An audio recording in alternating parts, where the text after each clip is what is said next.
North Kashmir से उमर अब्दुल्ला साहब लड़ेंगे और सेंट्रल कश्मीर से आगा रूहुल्ला साहब लड़ेंगे। ये कैंडिडेट्स हमने अनाउंस कर दिए।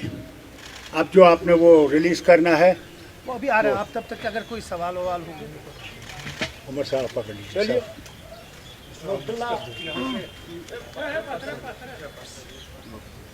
आप ये 3 MP रह चुके हैं 2019 के बाद। What the MC achieve after that, और आप लोगों से क्या पॉलिटिकल स्ट्रेटजी रहेगी NC के? जहाँ तक स्ट्रैटेजी की बात है, वो स्ट्रैटेजी आप हम पे छोड़ दीजिए ना। स्ट्रैटेजी इस तरह मीडिया में उसका ऐलान नहीं किया जाता। जहाँ तक पार्लियामेंट में क्या हुआ क्या नहीं हुआ, पार्लियामेंट का रिकॉर्ड गवाह है। आप देखिए डिबेट्स में MP हमारे जो MPs रहे हैं उन्होंने कितना हिस्सा लिया, कितने सवाल उठाए, कितना उनकी परफॉर्मेंस रही, वो सब आपके सामने है। डेवलपमेंट के लिहाज से जहाँ जहाँ उनको पार्लियामेंट के फंड मिले उनका सही इस्तेमाल हुआ, जहाँ पे उनको लोकल गवर्नमेंट को अकाउंटेबल रखना था कमेटियों के ज़रिए, बाकी चीज़ों के ज़रिए, जहाँ तक हो सके उन्होंने किया। हकीकत ये भी है कि अगर आप देखें तो सबसे मुश्किल 5 साल के पार्लियामेंट के इन MPs के दौर में रहा। इलेक्शन के फ़ौरन बाद 5 अगस्त 2019 का हुआ, हम उसमें से निकलना शुरू कर गए तो कोविड की बीमारी आई। तो ये एक ऑर्डिनरी 5 साल का सेशन नहीं रहा, लेकिन उसके बावजूद मैं ये मान के चलता हूँ कि हमारे MPs जो हैं, बिलखसूस मसूदी साहब और फारूक साहब, उन्होंने पूरी कोशिश की कि जम्मू कश्मीर के लोगों के जो जज्बात हैं, उनके जो ख्यालात हैं, उनकी सही तरीके से पार्लियामेंट में तर्जुमानी हो। और आगे जाके भी हमारे जो अब 3 उम्मीदवार जनाब फारूक अब्दुल्ला साहब ने मंजूर किए हैं, शुमाली कश्मीर से, जनूबी कश्मीर से और सेंट्रल कश्मीर से, आगे भी हमारा यही मौक़िफ़ रहेगा, हमारी यही कोशिश रहेगी। हमारी लड़ाई इस बार किसी इंडिविजुअल के ख़िलाफ़ नहीं है। मेरी लड़ाई अगर आप नॉर्थ कश्मीर में देखें तो लड़ाई किसी कैंडिडेट के साथ नहीं है। मेरी लड़ाई उन ताकतों के साथ है जो उस कैंडिडेट के पीछे खड़े होकर उस कैंडिडेट का सपोर्ट कर रहे हैं। हमारी लड़ाई साउथ कश्मीर में, सेंट्रल कश्मीर में, नॉर्थ कश्मीर में BJP और मरकज़ की हुकूमत के साथ है।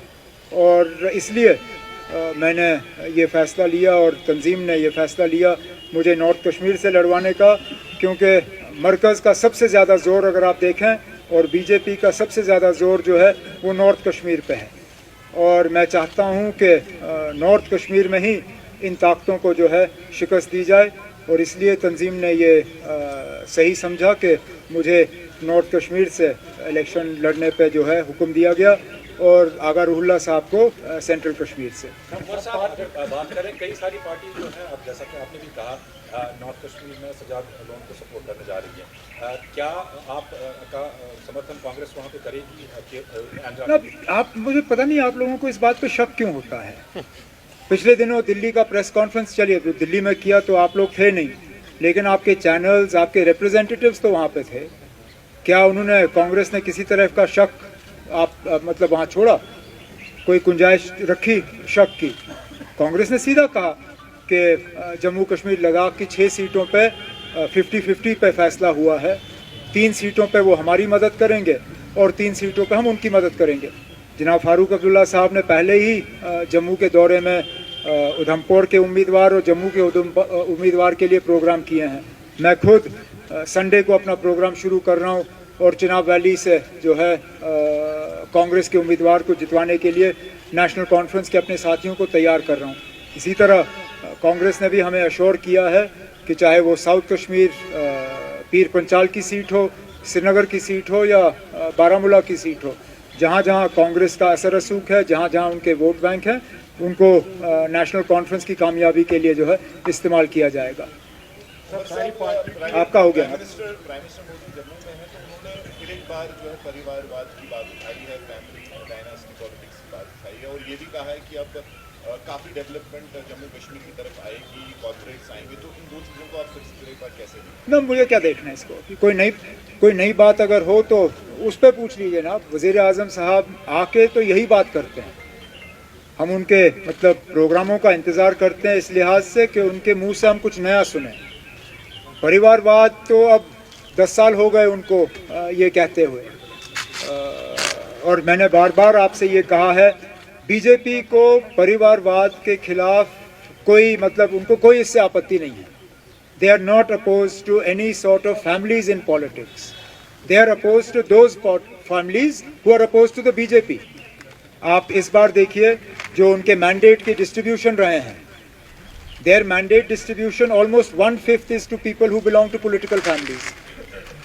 खुद बीजेपी ने मतलब अपने ही लोगों के परिवारवादों को जो है मैंडेट दिए हैं।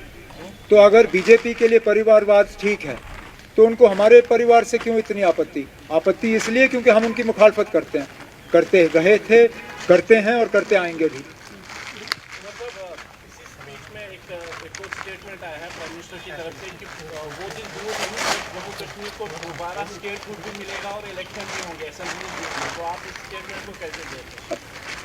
सुप्रीम कोर्ट का तो फैसला है, हमारे ऊपर कौन सा एहसान कर रहे हैं। एहसान उनके तरफ से तब होता अगर के सुप्रीम कोर्ट के फैसले से पहले उन्होंने हमें इलेक्शन दिए होते। ये तो अब उनकी मजबूरी बन गई है। सुप्रीम कोर्ट का फैसला है कि 30 सितंबर से पहले जम्मू कश्मीर में असेंबली इलेक्शन जो हैं वो मुकम्मल किए जाने चाहिए। और जहाँ तक स्टेटहुड का सवाल है, अभी तक तो हमें समझा नहीं पाए कि हमसे वो छीना क्यों गया। चलिए 370 जो है उनके मंशूर में दर्ज था कई सालों से, लेकिन जम्मू कश्मीर को एक रियासत के मतलब रियासत से हटा के उसको यूनियन टेरिटरी का दर्जा देना, ये कहाँ का इंसाफ था। इस फैसले को तो वो सही माने में सुप्रीम कोर्ट में भी इसको समझा नहीं पाए। तो वज़ीर आज़म साहब ने जम्मू में जो तकरीर की उसमें हमारे साथ कोई एहसान नहीं किया। जो सुप्रीम कोर्ट का फैसला है उसी फैसले के तहत उन्होंने बात की। So how do you see contesting from North Kashmir while you are having a stronghold from this?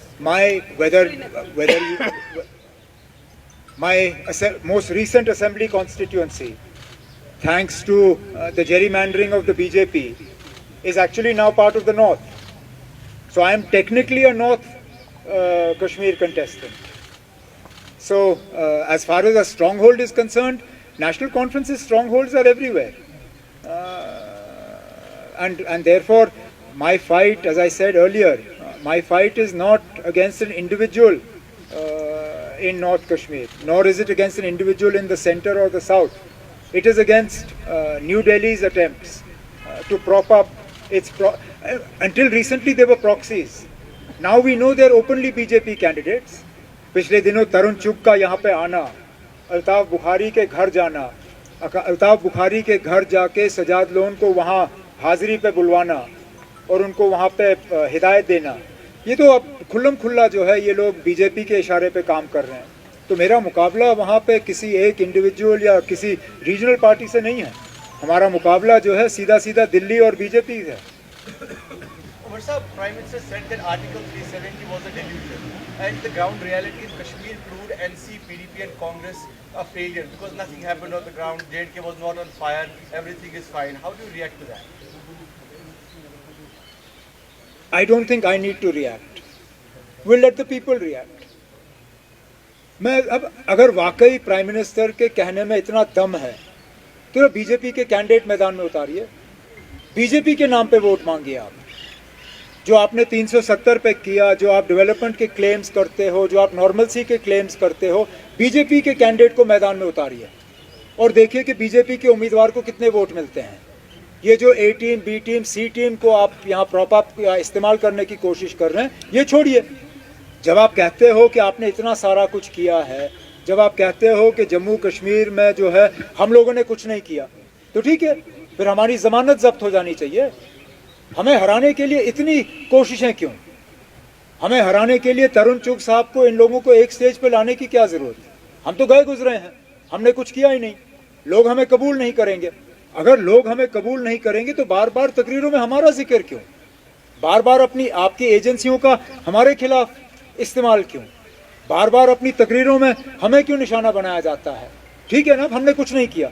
अगर आपने इतना सारा किया तो मेहरबानी करके इन 3 सीटों पे बीजेपी के उम्मीदवार उतारिए और हम देखते हैं ना, अगर उनकी जमानत जब्त नहीं हुई मैं सियासत छोड़ दूंगा। उमर साहब, महबूबा मैडम ने अभी कुछ दिन पहले प्रेस कॉन्फ्रेंस में उन्होंने कहा कि जम्मू में कांग्रेस का सपोर्ट करेगी। जब कांग्रेस का वोटर कश्मीर में है, वो अब किसको सपोर्ट, वो एनसी को सपोर्ट करेगी, पीडीपी को सपोर्ट करेगी? अब मैंने पहले भी इस सवाल का जवाब दिया, क्या कांग्रेस की तरफ से इसमें कोई शक की गुंजाइश रह गई है? कांग्रेस ने सीधा ना, दिल्ली के जिस प्रेस कॉन्फ्रेंस में मैं खुद बैठा था, कांग्रेस ने खुद उसमें ऐलान किया है कि हमने 3 सीटों पे जो है फैसला किया है और हम एक दूसरे की मदद करेंगे। अब इसके बाद शक की कहाँ गुंजाइश है ना? तो आपके कहने का ये मतलब है पीडीपी को वो सपोर्ट नहीं करेंगे? उन्होंने खुद कहा, मुझे कहने की क्या जरूरत है? कांग्रेस ने खुद कहा कि 3 सीटों पे वो नेशनल कॉन्फ्रेंस की मदद करेंगे और 3 सीटों पे नेशनल कॉन्फ्रेंस कांग्रेस की मदद करेगी और हम मिल के जो है इन 6 सीटों पे, लद्दाख, कश्मीर की 3, जम्मू के 2, इंशाल्लाह इन 6 के 6 सीटों पे हम बीजेपी और उनके जो यहाँ पे मुखौटे हैं उनको हम हरा के रहेंगे। सर, कल राजनाथ सिंह का एक स्टेटमेंट आया कि अपोजिशन जो है इस वक्त डेमोक्रेसी खतरे में है, बोल रही है, लेकिन जब इमरजेंसी लगी थी तो उनको अपनी मां के अंतिम संस्कार में जाने की इजाज़त नहीं मिली थी, पेरोल नहीं मिली। तो इस इमोशनल कार्ड को आप लोकसभा इलेक्शन में इस वक्त कैसे देखते हैं? कमाल। अब आमतौर पे लोग कहते हैं कि जिस दौर से हम आज गुजर रहे हैं ये इमरजेंसी से कम नहीं है। फर्क सिर्फ इतना है कि उस वक्त इंदिरा गांधी ने थोड़ी सी हिम्मत की और उसको इमरजेंसी का नाम दिया। इस वक्त में इमरजेंसी के हालात हैं लेकिन उसको इमरजेंसी बुलाया नहीं जा रहा है। नहीं तो मुझे बताइए ना, अब आप जिन चैनलों के लिए काम करते हो, जिन अखबारों के लिए लिखते हो, आपको कितनी छूट है ना सच बोलने की? कितनी छूट है ना? अब आपके कार्टून वालों को हुकूमत के कार्टून बनाने की इजाजत नहीं है ना। आप में से कितने हैं जिनको पुलिस थानों में बुलाया गया है?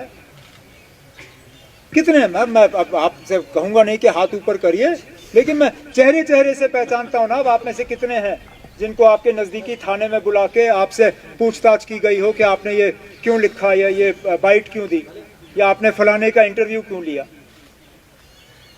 अब ये हालात ऐसे हैं कि आप मतलब इस चीज़ को वो नाम दे नहीं सकते हो जिनको दबी अल्फाजों में जिसके तरफ इशारा किया जाता है। लेकिन जमहूरियत आज इतने ही खतरे में, शायद इससे ज़्यादा आज खतरे में है बनिस्बत के उस वक्त इंदिरा गांधी ने तब भी हिम्मत करके फिर इलेक्शन कराए और किसी को इलेक्शन से पहले गिरफ्तार नहीं किया। और हाँ, ये सही बात है, उस वक्त इलेक्शन से पहले कितने गिरफ्तार हुए थे ना? इमरजेंसी में जो हुए सो हुए, उसके बाद सारे छूटे। इलेक्शन से पहले कोई गिरफ्तार नहीं हुआ। आज देखिए ना, एक एक करके जहां पे बीजेपी को किसी ऑपोजिशन लीडर का खतरा लगता है, सीधा जाके ना किसी एजेंसी के तहत उनको गिरफ्तार कराते हैं। अगर वाकई ये इमरजेंसी नहीं है तो छोड़िए, उनको आने दीजिए मैदान में, देखी जाएगी फिर अगर बीजेपी का साथ लोग देते हैं या नहीं। There are questions being raised that India bloc parties in Jammu and Kashmir like NC and PDP are divided in Kashmir but showing united attitude in Jammu. So that will ultimately help BJP in some segments of J&K in upcoming Lok Sabha. How do you react on that? Because you are BJP कहीं है ही नहीं मैदान में यहाँ पे, वही तो हमारी शिकायत है। बीजेपी की कहाँ मदद होगी ना, वो है ही नहीं यहाँ पे। अगर आप भी मानते हैं कि जो यहाँ पर काम कर रहे हैं वो बीजेपी के मतलब इशारों पे कर रहे हैं, तो फिर आप वही बात कर रहे हैं जो मैं कह रहा हूँ। नहीं तो बीजेपी यहाँ तो कहीं ग्राउंड पे है नहीं। Sir, how do you view the South Kashmir contest? Sir, how do you see the South Kashmir contest? Because it's the toughest in the अब every election is tough. कोई नहीं, every election is tough. Nobody, at least as far as we are concerned, we don't approach any election as an easy election. But as far as South Kashmir is concerned, again, the confusion is not on our part. We are all set to fight. Please ask the BJP what they are doing. उनका ना देखो, उनका ना candidate आज नजर आ रहा है। ए team, B team, सी team में से कभी कभार वो आज़ाद साहब से ऐलान करवाते हैं कि वो कैंडिडेट होंगे, फिर वापस उनका ऐलान जो है होता है कि नहीं जी वो नहीं लड़ेंगे। अब पहले बीजेपी और उनके जो सहयोगी दल हैं वो तय करें कि साउथ कश्मीर की सीट से लड़ कौन रहा है। हमने तो अपना उम्मीदवार जो है मैदान में उतारा हुआ और इंशाल्लाह कामयाबी की उम्मीद कर रहे हैं. You had a question for Aga साहब. Aga sir, you are seeing someone who has not changed his stance since August 5, 2019, and even your political opponents have saying so. Would it be different than when you campaign or be the member of parliament to represent what you have you seen? I see this as an opportunity for me to express whatever I have been saying on a larger platform. And while saying larger platform, I don't mean parliament. That's for the people to decide whether I go to the parliament or not. But election campaigning within itself is a platform or a vehicle where one can go and express yourself. And I would try to connect with the sentiment and the aspirations of the people and try to bring out the voice which they otherwise are scared to express or feel fear about expressing. So I would like to use this opportunity more often.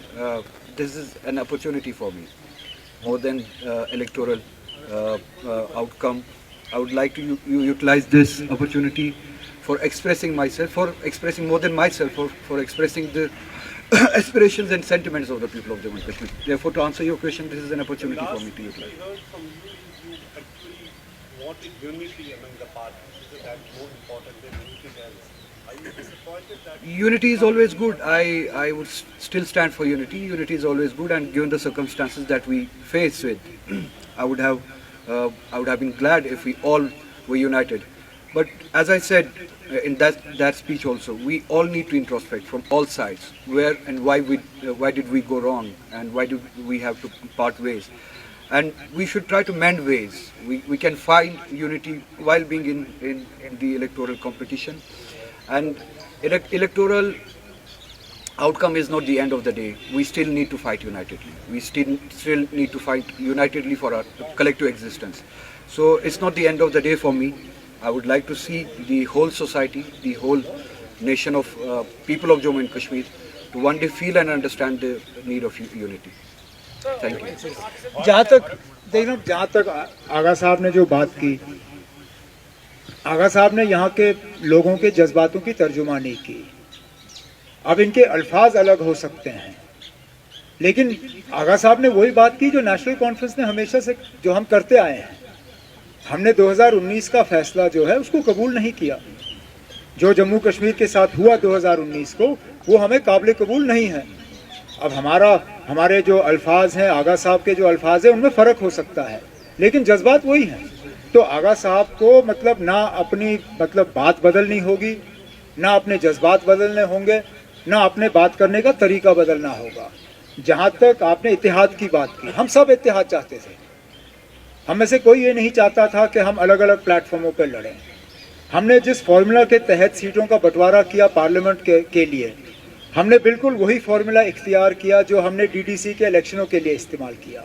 लेकिन बदकिस्मती से इस बार उनको वो काबिल कबूल नहीं रहा.